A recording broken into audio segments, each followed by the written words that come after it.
Nakakagulat. Attorney Gamble nag-withdraw sa kaso ni LV Vergara. May mga bagong impormasyon tungkol sa kaso ni LV Vergara, isang kasambahay, na kamakailan ay nagdulot ng malaking gulat sa publiko. Ayon sa abogado ni LV na si Attorney Gamble, siya ay umatras mula sa kaso at nagbigay ng mga detalye hinggil sa kanyang personal na desisyon. Sa isang pampublikong panayam, binanggit ni Attorney Gamble na ang pag-atras niya sa kaso ay bunsod ng personal na kadahilanan at walang kinalaman na tao o puwersa ang nag-udyok sa kanya na gawin ito. Sinabi rin niyang mayroon siyang naging obserbasyon o nasaksihan na hindi naaayon sa kanyang mga paniniwala, na nag-ambag sa kanyang pagpapasya na umalis sa kaso. Dahil dito, lumabas ang mga tanong mula sa sambayanan at mga netizens kung ito ba ay binayaran o kaya naman ay ito ay pinilit o tinakot. Maaaring panuuri ng kabuuang pahayag ni Attorney Gamble upang maunawaan ang kanyang mga salaysay. Na-disappointed na straight kaya na-deliver na hindi ko inaasahan na magkakaganang masasaksihan ko ang hindi magandang pangyayari.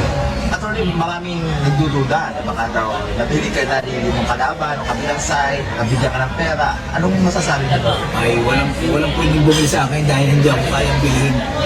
Hindi rin ako pwedeng takutin. Kasi unang-una batangay niyo ako. Hindi rin pwede akong bandaan kasi hindi over sa akin yan. Talagang ang dahilan ko lang ay masyado akong na-frustrate, na-disappoint, na-disbaya sa aking nasaksihan na hindi ko inaasahan na gano'n. Kayo lahat, sir, attorney, simula wala kang siningil, sina Elvin. Ay, kahit singko, ako pa nga ang abonado, pakain ko pa sila, pagkasama ko, pasasundo ko sila, wala. Okay, sir. Abonado pa ako.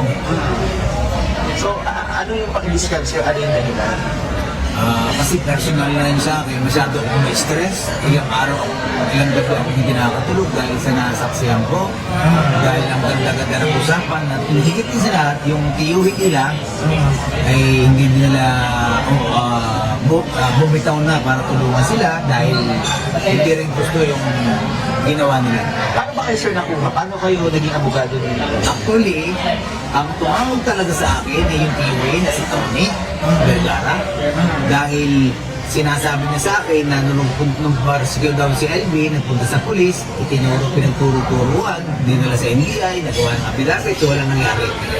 So nung tinawag sa akin, dahil ganun nga sinabi, so pinag-aralan ko, then idinaritso ko ng filing sa fiscal office.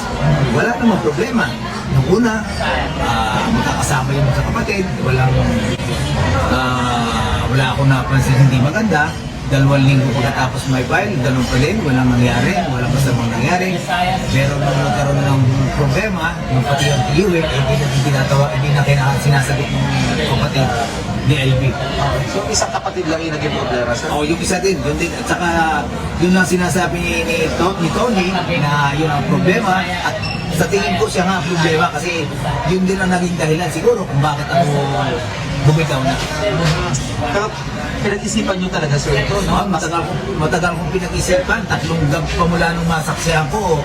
Katunayan, nag-design ako, artist na yata na talagang dapat bumitaw na ako dahil hindi ko inaasahan yung nasaksihan kung hindi magandang pangyayari. Pero masakit din sa loob nyo. Definitely, masakit sa akin dahil talagang bukal sa kalooban ko nung hinawakan ko kaso na tulungan si LV na makamit ang hustisya at katarungan dahil yun ang sinasabi niya simula. Pero mukhang nabago nung bandang huli. Ngayon, sir, baka may mga nag-iisip ng mga tao. Anong gusto niyo sabihin sa mga tao? Baka sasabihin niyo, bakit mo iniwan sa gitna ng laban? Hindi ko siya iniwan. Siyempre, lahat tayo dapat masaya tayo sa pagtulong, pero kung hindi na masaya tayo sa pagtulong, dahil sa ang ating tinutulungan mukhang may ibang agenda, ay talagang dapat tayong bumitaw para naman sa ating self-respect at magkaroon tayo ng peace of mind. Kasi talaga namang ginawa ko lahat at least si LV ngayon ay nalaman na ng buong mundo sa tulong mo na kung ano nangyari sa kanya na dapat talagang mabigyan ng katarungan at justisya. So si LB ay hindi naman naging problema sa inyo, yung kapatid lang. Parang gano'n naman, parang gano'n. Kasi si LB nga, unang-una bulag, mukha lang misguided dahil kontrolado nga nung isang kapatid.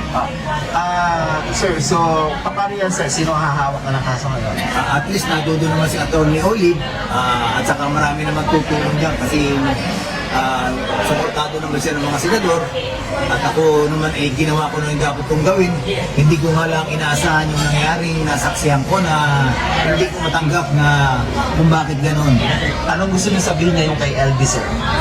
Hopefully si LB ay dapat mag-isip siya, huwag siyang pabigla-bigla at isipin niya yung lahat niyang kapatid ay kapatid niya yan, lahat niyang kamag-anak ay kadugo niya at kamag-anak niya. Wala siya dapat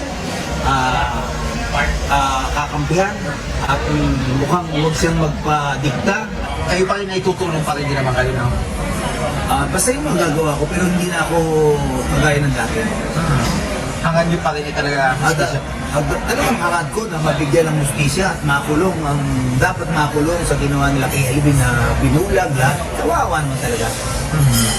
At sana marami naman tutulong dyan kasi kilala na si LB. Hindi naman, at least ako, ang konsuelo ko kinalaman na ng buong mundo kasaysayan ni LB kung ano ang ginawa sa kanya na kanyang amo at gano'n ka-grabe ang pinagdaanan niya, ang hirap ng katawan. Kay Senator Francis Tolentino sir, ano gusto niyo sabihin? Nagpapasalamat ako sa kanya dahil tinulungan niya si LB at sana patuloy niyang gawin. Matapos ang kanyang salaysay nagdulot naman ito ng iba't ibang reaksyon sa mga netizens. Ayon kay Grace Bellover malaki din ang tulong ni attorney dahil nakarating sa Senado, sapat na tulong na rin yun. Marami po ang tutulong kay Manang LV. Saad naman ni Rose Cernio maglalang, dapat attorney from the Senate ang humawak ng kaso yung handang ilaban ang biktima. At reaksyon ni Wewon Jalmasco wala po sanang iwanan sa ere attorney hihihi peace out po. Anong say inyo mga kabayan? Feel free to comment below.